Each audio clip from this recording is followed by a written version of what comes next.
want your soul.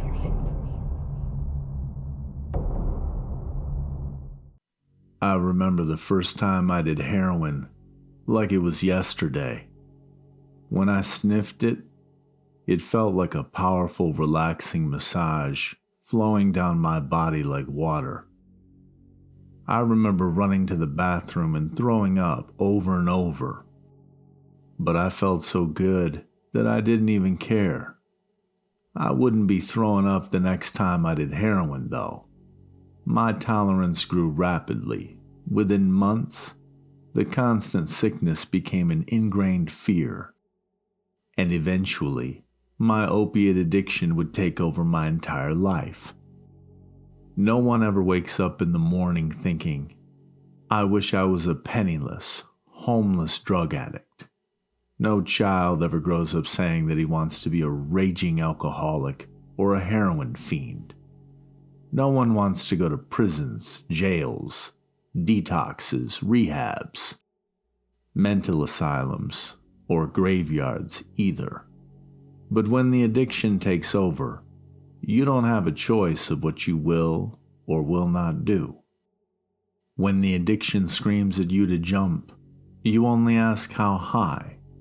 At a certain point, the idea of going without opiates becomes as instinctually frightening as going without food or water. In fact, a lot of drug addicts would much rather go without food and water than be plunged into the nightmarish, seemingly never-ending withdrawal state. An opiate addiction is like having a monkey on your back in some ways. If that monkey was demonic, rabid, and fused into your skin like some sort of sadistic Siamese twin, you know that if you don't do what the monkey says, it will turn its blood-red eyes to you in fury. You know that it will claw and bite you until you're curled up in the fetal position on the floor, screaming, "Please, no more." At a certain point, you don't even want to do the drugs any longer. But there's no real question about it. When the disease has progressed to its final stages, people who are in its grips become like an automaton, a machine. You wake up in the morning and the addiction screams, "Come, come, it's time." And even though you've just opened your eyes, you go over. You know you don't want to do drugs anymore, yet you find yourself sitting in front of them anyway. And after years of this, you give up all hope of ever having a life where you're not a soulless puppet, until the only way out in the end seems like death. But not me. In my conscious mind, I knew I didn't have a problem, that I just hadn't figured out the perfect way to control my drug usage yet. I mean, after all, that was the problem. My delusions told me that there was some grand middle path where I could get high anytime I wanted and then stop whenever I felt like it. I just hadn't figured out the perfect way to stop, but I wouldn't time. Of course, this was insane thinking. After getting kicked out of my apartment and losing my job, I decided it was time to try rehab again. It certainly wasn't my first time there. I had tried everything before, from prison to jail to rehab to detox to methadone to Subox 1 to NA meetings and plenty of other things. Somehow, I hadn't figured out the perfect method yet, but because my sickness told me I wasn't sick, I was convinced it was only a matter of time. Soon, I would just quit and be free of this terrible addiction, but certainly not today. It would always have to be next Tuesday, or maybe next Friday. Next Friday always seemed good and reasonable, until it comes, and you realize you're still hopeless and on your way to an early grave. Yet this time was also different in a fundamental way, because really, at this point, I did want to stop. The party had long ago ended, and now the addiction was a full-time job that paid only in wages of misery and death. So I went to detox for the 12th time. I suffered the same nightmarish withdrawals as a million times before, not sleeping for days, feeling my heart racing, seeing my hands and fingers trembling, feeling my stomach doing flips as it debated with itself whether it could hold down any food today. And then, at the end of this madness, the nurse told me there were no beds available in their long-term inpatient rehab, which was a place I knew all too well, having spent months of my life there previously. So what the fuck am I supposed to do? I asked, scowling and furious. I actually wanted to try quitting forever this time, and the universe seemed to be laughing at me. I knew they had a quality rehab program, and I wanted back in it. I wanted to try my best at actually paying attention when they told me about relapse prevention this time. Detox only lasted 4 or 5 days, and that is no way enough time for an opiate addict to recover. Someone who just goes to detox and leaves likely has a 99% chance of failure. The admissions nurse, with a face like a wary weasel, stared impassively through me. I noticed the small ketchup stain on the front of her white uniform. "Well, there are no beds available at our unit," she said. "I mean, with all this fentanyl crap and all the drug courts, there's a 2-month wait list for a 90-day rehab in our unit now." I looked in her eyes, aghast. "I'm trying to get rid of a potentially fatal drug addiction here," I said, as if anyone could ever fully get that monkey off their back. People could get sober, yes, but I knew they were always addicts in the pits of their souls, and many only got through life by struggling one day at a time. "Well, there is an experimental drug rehab a couple hours away," she said, looking down at a sheet of paper. "They contacted us asking for volunteers. They'll cover all the costs, including transportation to the facility." "What do you mean by experimental drug rehab?" I was confused now. Is this like some new method of quitting drugs? It's not run by the Church of Scientology or anything, right? And she laughed at that. No, it's nothing like that. Apparently, it's a government-run unit. They want to try out new methods of helping people with severe opiate addiction and alcoholism. If you're interested, you can go straight from here tomorrow when you get discharged." I thought about what she said for a long moment, and I nodded at the nurse. Perhaps she was trying to help me. "All right, sure," I said. "I'm willing to try anything." The drugs had finally beaten me into a state of submission, and I remember the first time I went to rehab. I scoffed at their insane 12-step program and their focus on a higher power. I thought it sounded wacky, and I was in no way interested in drinking their Kool-Aid. But now, I would listen to absolutely anything. I would try anything with even the smallest chance of working. Opiates had so successfully dragged me down that I was finally in a state of reasonableness, a fairly rare thing for an addict, and one that usually takes many years to develop. A black SUV pulled up in front of the detox unit the next day. I wasn't the only volunteer they had found, apparently. A pretty young blonde girl with ancient, nervous eyes sat next to me, as well as some obese guy from Boston with far too many shamrock tattoos on his body and a Red Sox cap on his fat Neanderthal forehead. We all sat in the back. The driver had an opaque black window up, preventing us from seeing him or talking to him. "Hi, I'm Haley," the girl said, extending a trembling hand. Her pupils looked large and she looked ill at ease. Though I still wasn't feeling too good, I was immediately interested and shook her hand. "I'm Jay," I said, not feeling overly conversational. The Red Sox guy apparently agreed. "Simon," the fat man grunted, looking back down at the book he was reading. I saw with interest it was the big book from Alcoholics Anonymous. "Do you know anything about this place where we're going?" I asked them.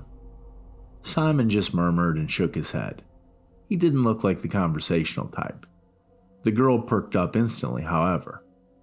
"Well, the nurse didn't seem to know much, but I read through that paper they made us sign," Haley said, brushing a lock of her long hair behind her ears. Her perfume reminded me of springtime flowers and mountain peaks. "You read the whole thing," I said, surprised. I hadn't read any of it. I wondered whether I had made a mistake. She nodded, the faint trace of a smile playing on the corners of her lips. "Yeah, It's some brand new, totally revolutionary addiction treatment the government has developed in response to all the deaths from fentanyl and heroin lately, she said. Do you know what exposure therapy is? Simon perked up at this. He pushed his glasses up on his nose. I've read about that, he said in a deep voice. That's a way of dealing with phobias, right? Like if someone is afraid of spiders, they show them pictures and videos of spiders to desensitize them. And eventually maybe they put a spider in a cage in front of them. Yeah, pretty much, Haley said. I frowned. Well, I don't get it. What does that have to do with addiction treatment? Are they going to show us pictures of dead bodies from overdoses until we change our minds? Because that ain't going to work. I already know that I'll die if I don't stop. I think that deep down, I've known it for a very long time. Haley just shook her head, bereft of any answers. I have no idea how exposure therapy could apply to addiction treatment. I guess we'll find out when we get there, she said. A couple hours later, we entered a long, winding dirt road. I saw the complex looming out of the top of the rolling New England hills, like a knife hilt sticking out of a chest. It was garish. Massive black towers surrounded by electrified fences and rolls of razor wire greeted us as we pulled up to the gate. Smaller wooden guard towers with observation decks like fire watch towers stood at each of the four corners of the square complex. This looks like frickin' Guantanamo Bay, Simon observed. He suddenly looked very uncomfortable and nervous. He began shifting his large bulk around the seat. The springs gave us an exasperated groan. Then he reached back and gingerly pulled his sweatpants out of his rear end without any sense of embarrassment. Why do you think they need all this razor wire? Why the guard towers? I asked. The driver up front finally rolled down the divider. Stay put, guys, the driver said in a nasally, reedy voice. Don't try to get out until they give the all clear. They have snipers trained in this position if you try anything. What? Simon yelled, stunned out of his introspection. What is this, a joke? The driver slowly rolled the divider back up in response. I sat there, puzzled, not knowing what to think. A soldier, clad in all black, came out of a small guardhouse at the entrance. He had an automatic rifle in his hands, with his finger on the trigger. He walked slowly over and knelt down. I saw him start talking to the driver, but I didn't know what they said. A moment later, he pressed a button and the 20-foot-tall metal gate began to slowly roll to the side. I've got a bad feeling about this, I said as he drove us in. Haley and Simon both looked pale, their eyes wide and terrified, as if we were entering a war zone. A garage door opened in the slick metallic black surface of the towers. They looked like giant dark lighthouses looming overhead, except they had no windows and no lights. However, dozens of spotlights were placed at the top of the fences and guard towers. At night, I figured this would be more lit up than a football stadium. The driver drove into the garage, and a sudden darkness overcame us. The doors unlocked with a clicking sound, and he rolled down the divider. Get out, he said abruptly. Now. We didn't hesitate. I pulled open the door, and I was still somewhat excited to see this new, revolutionary rehab unit. The razor wire and automatic rifles had given me quite a bit of pause, but perhaps they kept convicted criminals here in a different unit. The more I thought about that, the more sense it made. I began to relax a little. The driver rolled up his window and wouldn't talk to us any further, though. The garage door behind him stayed closed, and no one came to greet us. Bright fluorescent lights streamed down over a disgusting, mold-filled hallway that disappeared far in front of us in a straight line. I saw patches of black mold rising like hair from the soggy floorboards. Splintering doors stood lining both sides of the hallway, some of them hanging off their hinges and others laid out flat on the floor. Ew, what the hell is this? Haley said. A genuine look of disgust crossed her face. Simon pointed to the door. Hey, there's something nailed to the door, he said. "A piece of paper." I looked and saw he was right. I quickly walked over to it and pulled it off. It had what looked like splatters of red across the front. I took it, frowning as I read the yellowed, ancient-looking sheet aloud to our little group. The rules to survive in Gray Path. Rule number 1.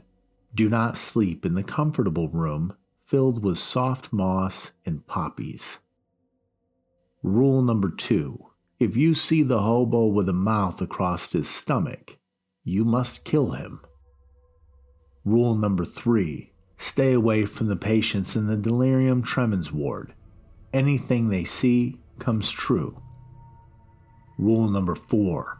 If you hear the hymns of the needle freak over the speakers, it means they have gotten out, and you must hide. Gray Path? Simon asked, curious. Is that the name of this place? If you read the contract you guys signed, you would already know that, Haley said, looking closer at the scrap of paper. Is that blood? She had noticed the dark red stains that sunk into it. Hey guys, I asked, feeling nervous again. Does anybody know you're here, like family or friends or anything? And they both shook their heads. My family hasn't talked to me in a couple years, Haley admitted sheepishly. Same, Simon grunted, and I nodded. Same here for me too. Do you think that's why they chose us, because no one would notice we're missing? A look of horror crossed both their faces as they stood there. Like, did you even tell any of your friends? Either of you guys? I don't actually have any friends, Simon admitted sheepishly, rubbing the back of his hair. Haley just shook her head. Actually, like Simon, I didn't really have any friends anymore either. My addiction had sent them all away. Hell, I had given everything away. As I looked back, a deep sense of regret and remorse filled my soul. We started walking down the hallway, avoiding the largest patches of yellow and black mold that sprouted like bushes from the soggy wood. A smell like decomposing meat and mushrooms filled the area, and Haley wrinkled her nose. The hallway turned at a 90-degree angle. It felt like we had been walking down it for at least 15 minutes. It was mind-boggling how big this place was. I didn't realize it when we pulled in, but the black towers I saw must have extended quite a few thousands of feet into the hills. Why would somebody build a place this big? Simon asked, looking around with an inquisitive eye. And why would they let the hallways rot and grow soggy like this? It doesn't make any sense. Then, a deep choking sob cut him off. It came from around the corner. "Hello?" Haley called out. I grabbed her shoulder, hissing in her ear. "Shh! What do you think you're doing?" "Whoever it is already knows we're here," she said. She started slowly tiptoeing forward to peek around the corner. A massive, dirty figure ran straight into her, knocking hard into the wall. She smacked her head hard. It made a hollow, bonking sound like a coconut being dropped on a concrete floor. She stumbled and fell to the ground. She started crawling away as I looked up at the abomination, sprinting at me and Simon. Blood streamed from a gash on her forehead. She looked dazed and confused, but I had no time to check on Haley. The creature wore tattered rags around his shoulders and his waist.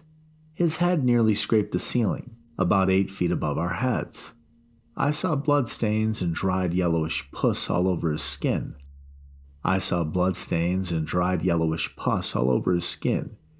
Deep necrotic black spots were eaten into his flesh, forming deep circular patches across his skin, like the blast holes of a nuclear war. Purplish streaks went out in all directions from the infected wounds, running across his body like polluted streams. He turned his face towards us, and I saw a monstrous creature, only glimpsed in the wildest of nightmares. In his entirely hairless face, he had one giant eye. It took up the entirety of the front of his head. It rolled in its socket, the pupil large and glassy. The yellow jaundice sclera streak, with bloody red veins that stretched outwards like the roots of a tree. His scarred naked torso had an enormous mouth running across the area where his belly button should have been. The purplish cracked lips formed into a snarl, showing many razor-sharp fangs. They curved inwards like the teeth of a shark. They snapped and bit at the air, the entire stomach and chest rippling and morphing as giant muscles worked furiously under his mutilated skin. An odor of rotten cheese emanated from this creature, mixing with the sickly smell of infection that rose from its decaying flesh. He made a sound like a crying baby, his enormous chest mouth opening with an ear-splitting wail as streams of dirty tears ran down his filthy body. Simon immediately turned and ran. With a predator's instinct, the nightmarish hobo gave chase, his naked, bloody feet slapping hard against the soggy floor of the hallway as he sprinted forwards in a blur. Simon frantically tried a random door and disappeared into a room. Roaring, the creature tried to squeeze through the relatively small door. It looked like a cockroach trying to slip through a tiny crack. It worked its body through the threshold, cracking the wood. It smashed its large scarred hands against it. I heard the building shake with every blow and saw deep fissures running through the wall. I turned, looking for Haley. We needed help if we were going to try to kill this thing. But realistically, how could we possibly kill it without any weapons? 10 feet down the hallway, a door stood open to a room that glowed with a soft blue light. I walked toward it hesitantly, still hearing the noises the creature made as it chased Simon. "Haley," I whispered sharply, "where are you?" I saw drops of blood leading into the room from where she had hit her head, and I followed them like a trail of breadcrumbs. Beyond the threshold, I saw a beautiful scene.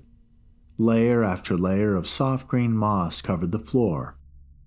From the ground, unnaturally large opium poppies extended up to the ceiling. They swayed slightly, as if a non-existent breeze blew through the room. A sweet, earthy smell radiated from their beautiful pink and white flowers. I felt a sense of calmness and relaxation come over me. A sense of tiredness came over my mind as well, and my eyelids began to drop. Then I saw Haley laying on the ground asleep. All around her, large tick-like bugs skittered and ran. Each was the size of a baseball. They took turns biting Haley at areas of exposed skin, latching onto her and sucking her blood. A few had already grown fat and changed from a jet black to a dark red. I looked on in horror at Haley's pale face. "No!" I screamed, running forwards. I began ripping them off her body, a sense of adrenaline coming over me. It instantly banished any thought of falling asleep.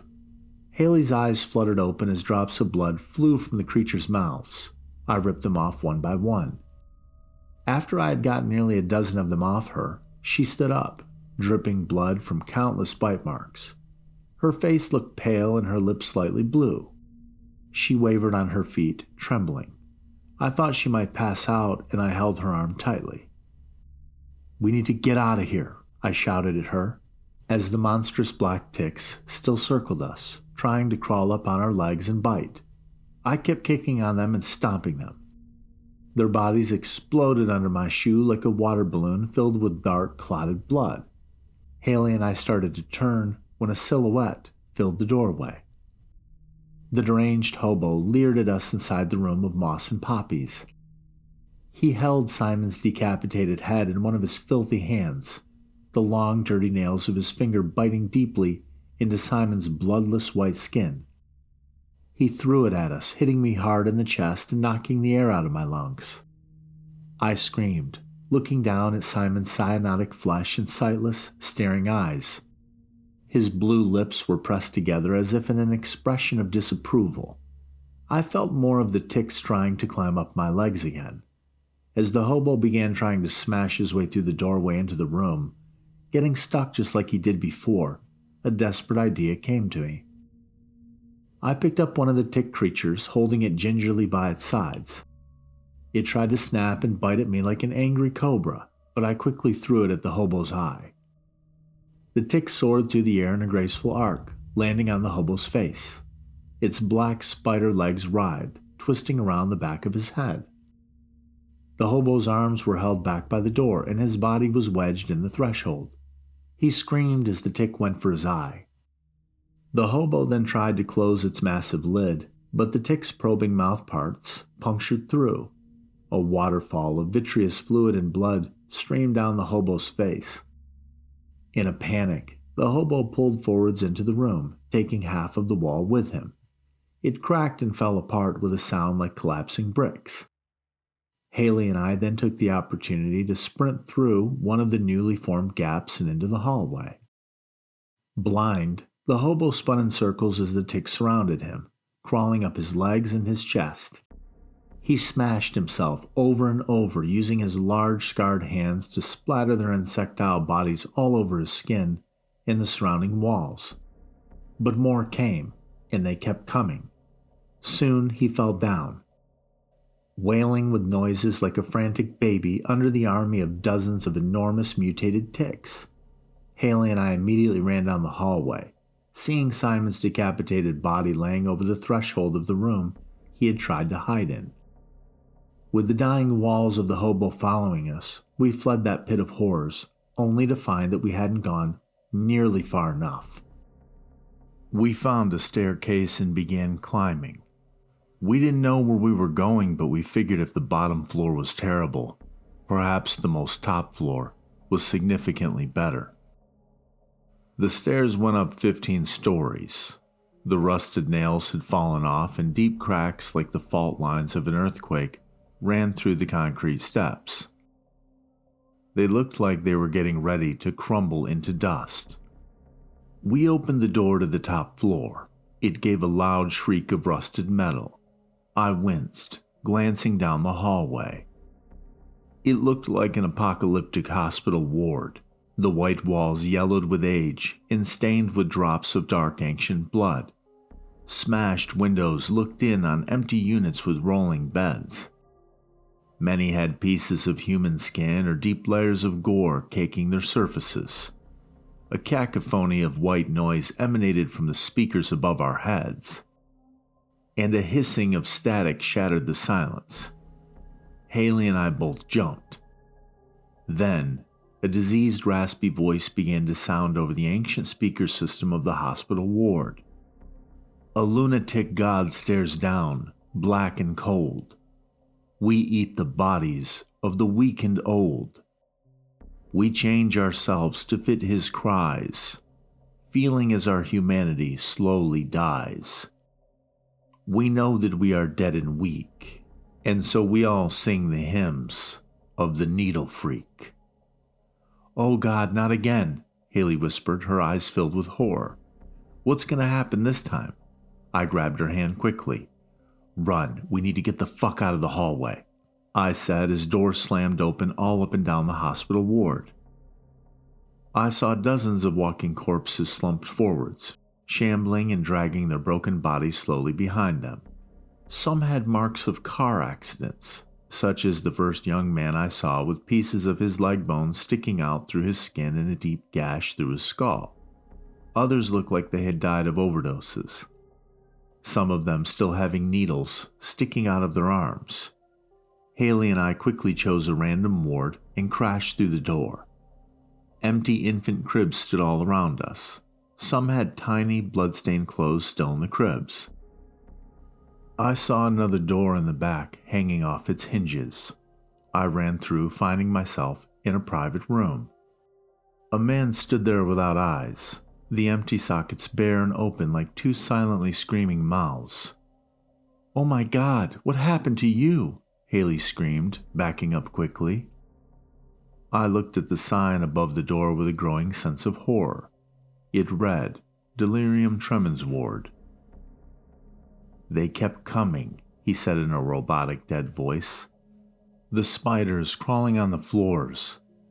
The dead baby crawling on the ceiling. My son, he died, you see. Crib death. I was too drunk to check on him at the time. Didn't find him for 12 hours, but he's dead." He stopped, inhaling deeply. "They're all here. I felt their claws on me. I saw his blue lips as his head spun around 180 degrees, and he showed me a mouthful of needles. A mouthful of needles. His voice trailed off, clawing at his hair with dirty hands. I had to take out my eyes to stop seeing. I just couldn't keep seeing it. I couldn't.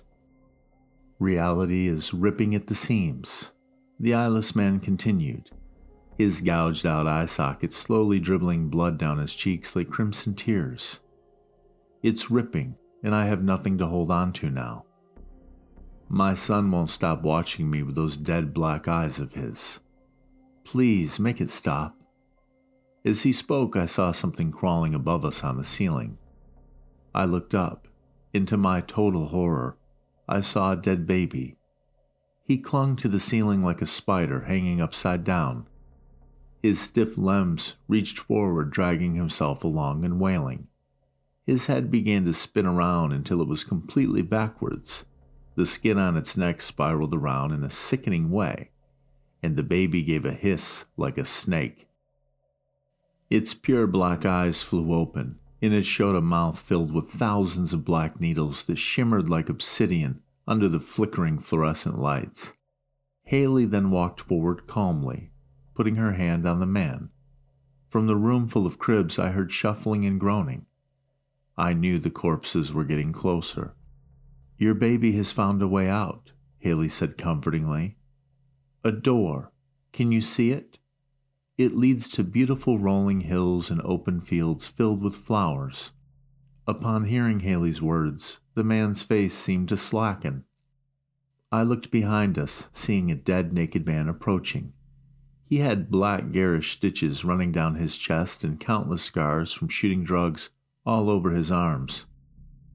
Behind him, dozens more corpses writhed and shambled towards us. We were running out of time. A door, the eyeless man said. I don't know. Yes, you see it, Haley encouraged him. It's a big door and your baby can go through it and find peace. Do you see it? The man hesitated, and I saw a door appearing in the wall nearby, slowly phasing into view. The baby's head finished spinning so that its neck was now hyperextended, 360 degrees. Then it gave a triumphant cry and skittered towards the door like a centipede chasing a prey. Beyond the threshold of the door, I saw the forests of New England. The sun beat down natural and beautiful, unlike all this horrible flickering fluorescent light. I grabbed Haley's hand and ran through it, and it closed behind us with a popping sound. At that moment, we found ourselves in the middle of the woods. We began walking and discovered a trail, which eventually took us to a road. And a couple hours after that, we found a town. Grateful to be alive, we didn't wonder about the fact that we had ended up 5 hours away from where we started. Ever since that day, Haley and I have been sober since. I don't know what kind of demonic place we were kidnapped and taken to, but I seriously doubt the government knew anything about it. I tried to find more information about Gray Path Rehabs and who ran it, but I couldn't find any evidence even indicating the place existed. After what I saw there, though, I have never had an easier time staying sober. Dealing with the horrors and nightmares of Gray Path, seeing the walking corpses in the end stages of addiction, it changed me in a fundamental way. I no longer have any desire to use drugs, and God willing, I will never ever relapse again.